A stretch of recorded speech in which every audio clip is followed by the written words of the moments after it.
Hey everybody, today we'll be talking about the children's book Frindle, written by Andrew Clements. Published in the US in 1996, it is an intermediate level book whose author gives a creative lesson on the power of words and community. The story revolves around 5th grader Nick Allen's desire to put into action all his big ideas. With all his previous teachers, he always found a way to disrupt their classroom and have them forget about homework by playing clever pranks. However, everything seems to change once he enters Mrs. Granger's classroom.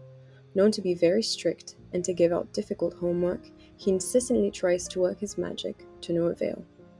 One day, he gets an interesting idea after having to write a whole report on the origin of words. Along with his friends, they make an oath to never use the word pen again, and instead use his newly coined word, Frindle.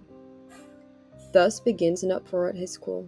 Everyone gets detention for using the word, the principal is interviewed by a local journalist, and eventually, the Frindle story makes national news. Big Westfield tycoon Bud Lawrence sees a business opportunity and gives 30% of all Frindle merchandise to Nick Allen. His father sets up a trust fund that he will be able to use at the age of 21.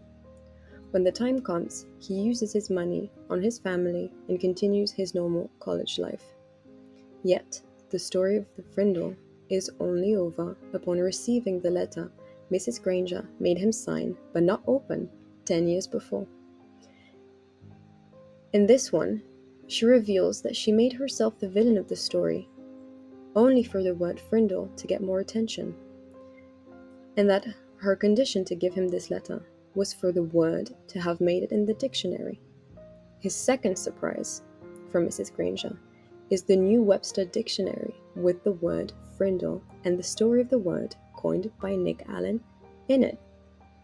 In return, Nick sets up a scholarship for his old elementary school of $1 million, which he names after his former teacher, along with the gold pen that started the whole idea, with a note that says, "This object belongs to Mrs. Lorelei Granger, and she may call it any name she chooses." The story follows 3 important themes: power, the power of language, and creativity. Power here is not shown as good or bad, it simply exists in and of itself.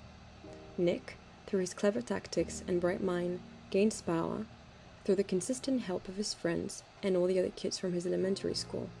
They collectively gain power and a voice. Mrs. Granger is an opposing force to that power, through her very own power brought by her status of authority and severity. But Lawrence has the power of money, and the journalists demonstrate the power of spreading information and the written word through articles and national TV appearances, and through time, the word Frindle enters the dictionary. What did you think of the book?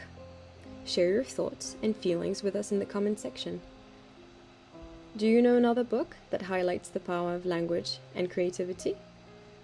If you want to learn more with us, whether interested in literature or the English language, click the link in the description and subscribe for more.